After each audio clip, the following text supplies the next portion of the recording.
So let's start. Number 10, the snake venom facial. In a world where we already have vampire facials, beasting masks, and snail slime serums, it shouldn't be surprising that people now willingly rub synthetic snake venom on their faces. Not ancient history, this is a modern anti-aging trend. And yes, celebrities are doing it. But the logic, snake venom paralyzes muscles like Botox, but more dramatic. By mimicking the neurotoxins found in viper venom, these creams supposedly freeze your facial muscles just enough to reduce wrinkles. So instead of stabbing yourself with needles, you just smear faux death on your cheeks and hope for the best. Some people swear by it. They say it tightens the skin, lifts the eyes, and gives you that fresh out of a coffin look without surgery. But here's the problem. Snake venom is, designed to kill. Even synthetic versions can irritate skin, cause inflammation, or just flat out not work.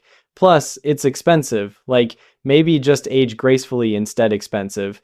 But the real kicker, some versions of these creams are made with actual venom extracted from live snakes, kept in labs, and milked for their toxins, like angry, slithering cows, so someone can maybe look slightly less tired in a selfie.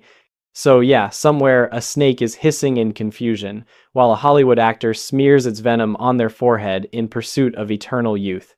Number 9, the Pope who bathed in boy blood to stay young. Let's talk about Pope Innocent VIII. Innocent in name, not so much in skincare routine. Back in the 1490 seconds, this guy was not aging gracefully. He was old, sick, and desperate. And because medieval Europe was a fever dream of superstition, someone convinced him that the secret to youth wasn't prayer or kale. It was bathing in the blood of young boys. 3 boys.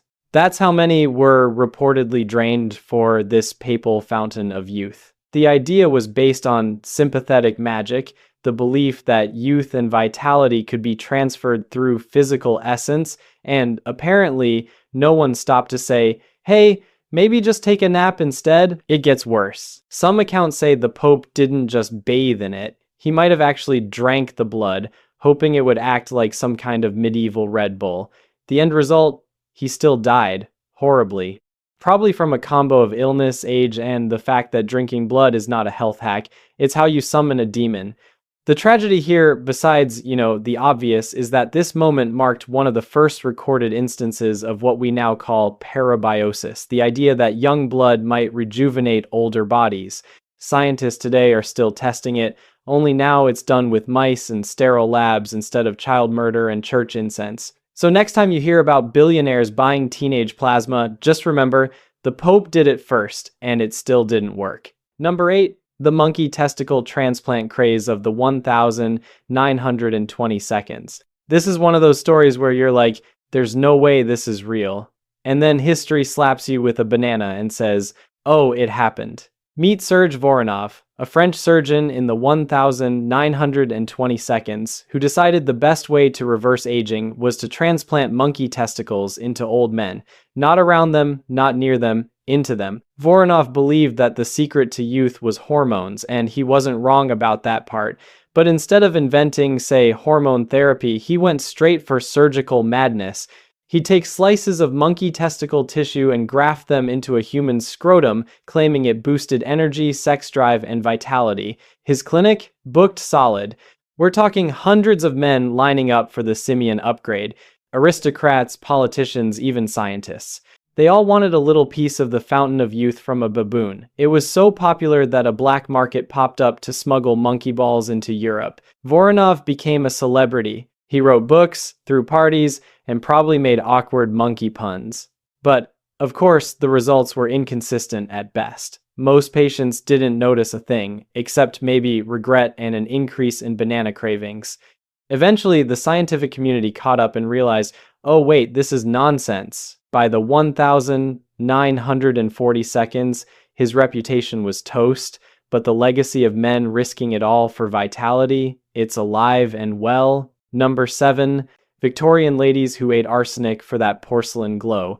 Imagine going to Sephora and buying a moisturizer that proudly lists rat poison as the main ingredient. That was the Victorian vibe. Women in the 1800s were obsessed with looking pale, delicate, and deathly beautiful.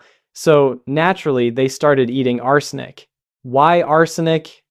because it was known to smooth the skin, clear blemishes, and give you that ethereal, ghostly glow that said, "I'm beautiful but may also be dying." It worked by constricting blood vessels and killing off bacteria, which sounds great until you realize it was also shutting down internal organs. There were even arsenic wafers sold in pretty tins, marketed like 1800s beauty supplements. Women would pop one with their tea and hope their cheeks would turn translucent, and they did, right before their hair fell out and they started vomiting blood. Talk about beauty is pain, but the arsenic diet wasn't limited to the bougie crowd. Even farm girls in Austria were reportedly putting it in their milk to strengthen the lungs and keep the skin fresh. That's like mixing bleach into your protein shake and hoping for abs. Eventually, the side effects like, death became harder to ignore. But for a while, people were literally dying to look good. And if anyone tells you skincare was better in the old days, just smile politely and hide the poison cookies.